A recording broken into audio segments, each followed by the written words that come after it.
महिला दिनाचं औचित्य साधून राष्ट्रवादी काँग्रेस शरदचंद्र पवार पक्षाचे राष्ट्रीय सरचिटणीस डॉक्टर जितेंद्र आव्हाड यांच्या आदेशानुसार तथा जिल्हा अध्यक्ष मनोज प्रधान यांच्या मार्गदर्शनानुसार आणि ऋतुताई आव्हाड सिद्धिविनायक रुग्णालयाचे डॉक्टर अमोल गीते यांच्या उपस्थितीत पक्ष कार्यालयात महिला अध्यक्षा मनीषा भगत, कार्याध्यक्षा फुलबानो पटेल आणि साविया मेमन यांनी मोफत आरोग्य शिबिराचं आयोजन केले होते।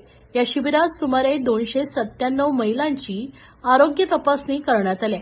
घर संसार सांभाळणाऱ्या मायभगिनी सर्व आघाड्यांवर मोठ्या हिमतीने कार्यरत असल्या तरी स्वतःच्या प्रकृतीकडे फारसे लक्ष देत नसतात। त्यातच संसाराचा गाडा हाकताना 2 पैसे वाचवण्यासाठी वैद्यकीय तपासण्या करण्याकडे दुर्लक्ष करीत असतात। ही बाब ध्यानात घेऊन 8 मार्चच्या महिला दिनाचं औचित्य साधून राष्ट्रवादी महिला काँग्रेस शरदचंद्र पवार पक्षाच्या ठाणे महिला अध्यक्ष मनीषा भगत, कार्याध्यक्ष फुलबानो पटेल, साबिया मेमन यांनी या शिबिराचे आयोजन केले होते। या शिबिरात सिद्धिविनायक हॉस्पिटलच्या वैद्यकीय पथकाने हृदयरोग तपासणी, किडनी, स्वादुपिंड, यकृत उपचार, दमा, रक्तदाब, मधुमेह आदी आजारांची तपासणी करण्यात आली आहे। या तपासणीमध्ये ज्या महिलांना आजार झाल्याचं स्पष्ट झालंय त्या महिलांवर मोफत शस्त्रक्रिया सिद्धिविनायक रुग्णालयात करण्यात येणार आहे। सर्वप्रथम आपल्या सगळ्यांना या आंतरराष्ट्रीय महिला दिनाच्या खूप खूप शुभेच्छा। महिलांना आणि पुरुषांना देखील। आज जसं आपण आता बहुतेक शूट केलं आहे की आज सिद्धिविनायक हॉस्पिटल तर्फे एक महिलांसाठी आरोग्य तपासणी शिबिर ठेवण्यात आलंय। म्हणजे मी माझ्याही बद्दल बोलते की मी जरी जागरूक असलो तरी कुठेतरी मनामध्ये थोडीशी भीती असते तपासणी करून घ्यायला, आणि त्यामुळे सहसा कोणी डॉक्टरांपर्यंत मुद्दामून जाऊन करत नाही तपासणी, जोपर्यंत खूप त्रास होत नाही। आणि दुर्दैवाने आजही म्हणजे मी अगदी खरं बोलते, बऱ्याचशा घरांमध्ये बजेटमध्ये महिलांचं आरोग्य सर्वात खालच्या पातळीला असतं आणि महिलाही आपल्या नवऱ्याला सांगेल तुम्ही करा, मुलांना सांगेल, पण स्वतः कधी जास्ती पुढाकार घेऊन स्वतःची तपासणी करत नाही। आतापर्यंत एक 4-5 महिलांची झाली आणि त्यांचं आरोग्य उत्तम आहे आणि मी देवाकडे प्रार्थना करते आजच्या दिवशी की माझ्या सगळ्या भगिनींचं, मातांचं आणि त्यांच्याही सगळ्या घरातल्या लोकांचं आरोग्य खूप चांगलं राहावं। खूप खूप धन्यवाद। मॅडम, आपण बघितलं असेल तर अजून देखील आपण इतक्या मोठ्या प्रमाणात महिला दिन साजरा करतो, पण अजून देखील महिलांना मूलभूत सुविधा मिळत नाहीये। त्याचबरोबर आरोग्यविषयक आता तुम्ही जसं बोलला की अर्थसंकल्प झाला, पण महिलांच्या आरोग्याकडे कुठेही दुर्लक्ष केलं जातं। हो, आपल्याकडे आपण अजूनही बघाल की बालविवाह होत आहेत, आजही होत आहेत। बऱ्याच वेळेला पोलिसांना, कलेक्टर्सना त्याच्यामध्ये जाऊन इंटरफेअर करायला लागतं। मुलींच्या शिक्षणाच्या बाबतीत एक थोडासा शहरी भाग सोडला तर ग्रामीण भागामध्ये लांब शाळांमध्ये मुलींना पाठवत नाही, पण याच्यामध्ये सरकारने लक्ष घालायलाच पाहिजे 100%। आरोग्य सुविधा म्हणजे आपल्याकडे जे काही प्रायव्हेट हॉस्पिटल्स आहेत त्यांना गव्हर्नमेंटनी कंपल्शन केलं पाहिजे की महिलांना, स्पेशली ज्या अल्प उत्पन्न गटातल्या महिला आहेत त्यांच्यासाठी रेट्स कमी ठेवून जे काही रोगाचा आपण बघतोय की कॅन्सर खूप मोठ्या प्रमाणात आहे, त्यानंतर गुडघे म्हणजे सांधेदुखी आहे, हार्टचे डिझिजेस महिलांना थोड्याफार आहेत, अशा सगळ्या ज्या लाईफ थ्रेटनिंग जे काही रोग आहेत त्याच्यासाठी महिलांना काहीतरी विशेष सवलती सगळ्या मोठ्या हॉस्पिटल्सने दिल्या पाहिजेत। आपली जी सरकारी हॉस्पिटल्स आहेत ते इतकी ओव्हरक्राऊडेड आहेत आता की आता त्यांच्याकडे जागा नाहीये, जरी त्यांना करायचं झालं तरी जागा नाही। आणि बाकी मी एक महिला म्हणून सांगू शकते की पुरुष जोपर्यंत आम्हाला समानतेने वागवणार नाही तोपर्यंत आमच्यासाठी केलेले सगळे कायदे हे विफल आहेत।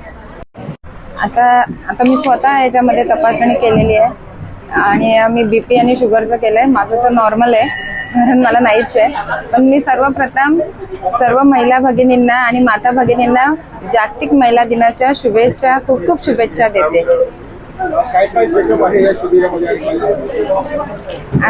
इथे आता तर सध्या मी तर 2च आता बघते, म्हणजे मी इथे तिथे म्हणजे त्यांचे जे आता चेकअप आहे जसं बीपी आणि शुगर, किडनी स्टोन वगैरे असं इतर त्यांचं आता होणार आहे. पण असं सांगितलं गेलं की आपण जितकं होईल तितकं महिलांसाठी म्हणजे फ्री जर ऑपरेशन होत असेल ते पण हे करूया. पण माझं थोडक्यात स्वतःच असं सांगणं आहे की जसं वय होतंय स्त्रीचं, तेव्हा त्यांचं गुडघ्याचे प्रॉब्लेम्स होतात, तर त्यासाठी आहे ना ऑपरेशनचं वगैरे भरपूर खर्च होतो त्यांना. कुठेतरी सरकारने अशी त्यांना सवलत किंवा कसं असं मोठ्या हॉस्पिटलमध्ये असं हवंय की त्यांना ना ते कमी म्हणजे प्रमाणात म्हणजे कमी जितकं त्यांना पैसा भरून करता येईल ते बघावं. कारण त्याच्यामुळे आहे ना गरीब महिलांचं खूप हे होतंय, प्रॉब्लेम्स होत आहेत त्यांना.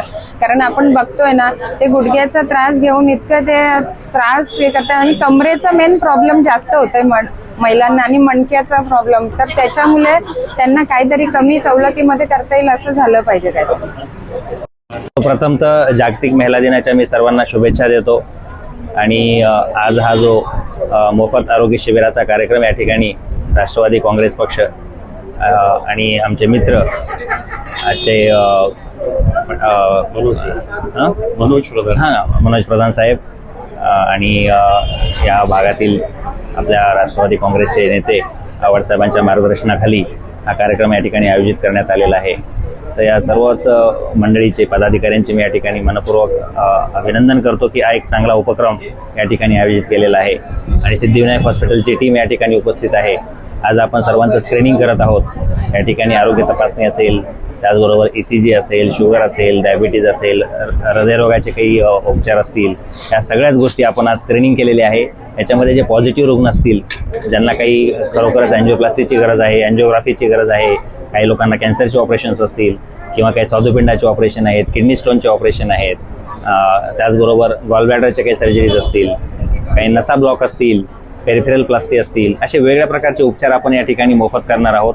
सिद्धिविनायक हॉस्पिटलची संपूर्ण तज्ज्ञ मंडळी या सर्व इथून गेलेल्या रुग्णांना मोफत उपचार करणार आहे, मोफत शस्त्रक्रिया करणार आहे. त्यामुळे जास्तीत जास्त नागरिकांनी, परिसरातील नागरिकांनी या शिबिराचा फायदा घ्यायचा आहे. आज दुपारी 2 ते 3 वाजेपर्यंत हे शिबिर चालू राहणार आहे. त्यामुळे जे लोक आलेले नसतील त्यांनी यावं, आपली तपासणी करून घ्यावी. आणि खरोखरच लोकांना जर काही शस्त्रक्रियेची गरज असेल तर अशा रुग्णांना सुद्धा मी शस्त्रक्रियेचा पूर्णपणे 100% मोफत, औषधासहित मोफत आपल्या सिद्धिविनायक हॉस्पिटलमध्ये फायदा करून देणार आहोत. तर रुग्णांनी या शिबिराचा फायदा घ्यावा असं मी आवाहन करतो.